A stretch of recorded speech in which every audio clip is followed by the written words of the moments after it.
అందరికీ నమస్కారం. నేను మీ BV. Welcome to our channel. ఉమ్మడి ప్రకాశం జిల్లాలో మాజీ మంత్రి బాలినేని శ్రీనివాసరెడ్డికి ప్రకాశం జిల్లా వైసీపీ బాధ్యతలను అప్పజెప్పబోతున్నారా? చెవిరెడ్డి భాస్కర్ రెడ్డిని జిల్లా నుంచి పంపించేస్తున్నారా?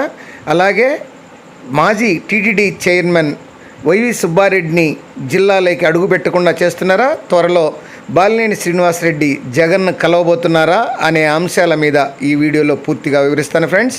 వీడియో చివరి దాకా చూసి ఒక్క లైక్ ఇవ్వండి ఫ్రెండ్స్.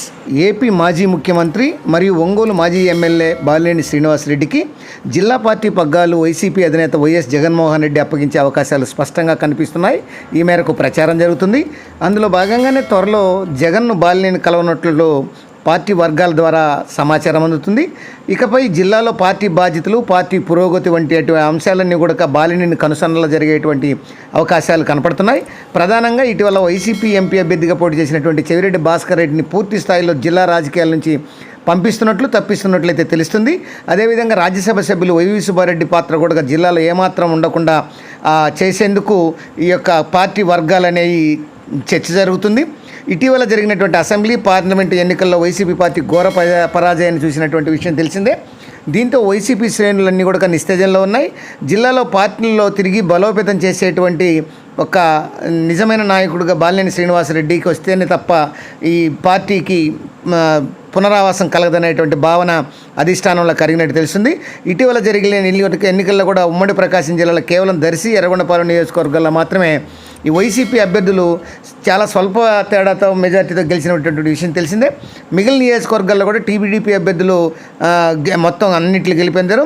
అసెంబ్లీ, పార్లమెంట్ ఎన్నికల్లో అభ్యర్థుల మార్పు అంశం వచ్చి పూర్తిగా దెబ్బతీసిందనేటువంటి ప్రచారం జరుగుతుంది.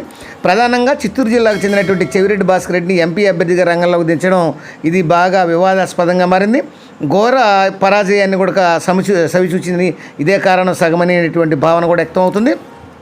ఒంగోలు పార్లమెంట్ నియోజకవర్గానికి సంబంధం లేని వ్యక్తికి ఈ ఒంగోలు పార్లమెంట్లో తీసుకొచ్చి ఈ చెవిరెడ్డిని పెట్టడం, ఆయన వైఫల్యం చెందడంతోనే ఈ విమర్శలు అనేవి వచ్చాయనేటువంటి భావన కలుగుతుంది. కేవలం భోజనాలకు, సమావేశాలకు మాత్రమే పరిమితం అయ్యారు తప్ప చెవిరెడ్డి భాస్కర్ రెడ్డి కలుపుకుపోవడంలో మాత్రం ఆయన పెద్ద చొరవ చూపలేదనేటువంటి అభిప్రాయం వైసీపీ శ్రేణుల్లో అయితే వ్యక్తమవుతుంది. టోటల్గా ఏమైతేనే వైసీపీ అభ్యర్థిగా మాగుంట శ్రీనివాసరెడ్డి ఎన్నికల్లోకి బరిలోకి దించాలని బాలినేని జగన్పై తీవ్ర ఒత్తిడి తెచ్చినప్పటికీ అది సఫలీకృతం కాలేదు. అదేవిధంగా అభ్యర్థుల మార్పు కూడా కొందరికి బాగా కొంపమంచిందని చెప్పొచ్చు. వైపాలెం ఎమ్మెల్యే ఆదిమూలపు సురేష్ను కొండేపికి, మార్కాపురం ఎమ్మెల్యే కేపీ నాగార్జునుడిని గిద్దలూరుకు, ఎమ్మెల్యే అన్నారాంబాబుని మార్కాపురంకు, సంతనూతలపాడుకు మేరుగు నాగార్జునకి, అద్దంకి పానెం అనిమిరెడ్డికి, పర్చూరుకు ఎంఎం కొండయ్యను, ఇట్లా పర్చూరుకు వచ్చేసి ఎడం బాలాజీని, ఇట్లా ఈ ఎన్నికల బరిలో ఈ ఒక ఆలోచన లేకుండా దించడంతోనే ఈ ఘోర పరాజయాన్ని చవిచూడాల్సింది వచ్చిందని అర్థమవుతుంది. ఇదే విధంగా జగన్మోహన్ రెడ్డి జిల్లా నాయకులకు ఇచ్చినంత ప్రాధాన్యత ఇవ్వకుండా కేవలం ఈ పీకే సర్వేలకు వాళ్ళకి ఇవ్వడంతోనే ఇంత ఐపాక్ సర్వేకి ఇవ్వడంతోనే ఇంత ఘోర అవమానం జరిగిందనేటువంటి అభిప్రాయం కూడా వ్యక్తమవుతుంది. ఈ నేపథ్యంలో మళ్ళీ జిల్లా పార్టీ బాధ్యతలనే బాలినేనికి అప్పగించాలనే నిశ్చయానికి జగన్ వచ్చినట్లయితే తెలుస్తుంది. అందులో భాగంగానే త్వరలో వీరిద్దరి మధ్య భేటీ జరగనున్నట్లు సమాచారం అయితే తెలుస్తుంది. ఎంపీ అభ్యర్థిగా పోటీ చేసినటువంటి చెవిరెడ్డి భాస్కర్ రెడ్డిని జిల్లాలో ఏ విధంగా కూడా వేలు పెట్టకుండా చేసేటట్లు ఆదేశాలు జారీ చేసినట్లు కూడా తెలుస్తుంది.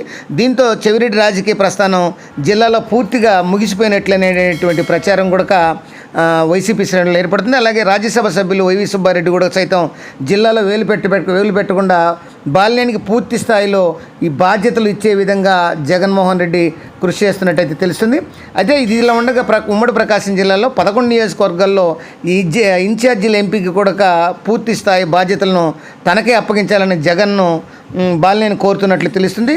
గతంలో కాంగ్రెస్ ప్రభుత్వం టైంలో కూడా జిల్లా కాంగ్రెస్ పార్టీ అధ్యక్షుడిగా బాలినేని శ్రీనివాసరెడ్డి పనిచేసి జిల్లాలో భారీ మెజార్టీ, భారీ నియోజకవర్గాలను కైవసం చేసుకునే విధంగా కృషి చేసిన విషయం కూడా అందరికీ తెలిసిందే. దీనిలో భాగంగా ఈ రాబోయే ఎన్నికల్లో కూడా వైసీపీ పార్టీ మెజార్టీ అభ్యర్థులు గెలుపొందాలంటే బాలినేని కీలక పాత్ర పోషించాలనేటువంటి అభిప్రాయం ఉంది. కానీ ఇటీవల జరిగినటువంటి ఎన్నికల్లో మాత్రం బాలినేనికి సముచిత స్థానం ఇవ్వకపోవడంతో ఐపాక్ టీం నివేదికలు ఇచ్చిన ప్రకారం అభ్యర్థులను ఎంపిక చేయడము, చెవిరెడ్డి భాస్కర్ రెడ్డిని తీసుకురావడము, తర్వాత వైవి సుబ్బారెడ్డికి కొంత చేదోడు ఇవ్వడము, బాలినేనికి సరి సపోర్ట్ ఇవ్వడంతో బాలినేని పట్టినట్టున్నాడు. దీంతో వైసీపీ ఉమ్మడి ప్రకాశం జిల్లాలో బాగా దెబ్బతిందని చెప్పవచ్చు.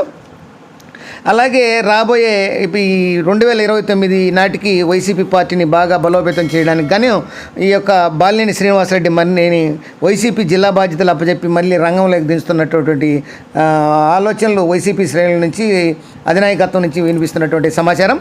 మొత్తం మీద త్వరలోనే జిల్లా పార్టీ బాధ్యతలను బాలినేనికి జగన్ ఇస్తాడన్నటువంటి సమాచారం మరియు ఈ వైసీపీ శ్రేణుల్లో కానీ జిల్లాలో కానీ జోరుగా సాగుతుంది. మరి రాబోయే కాలంలో ఏం జరుగుతుందో వేచి చూద్దాం.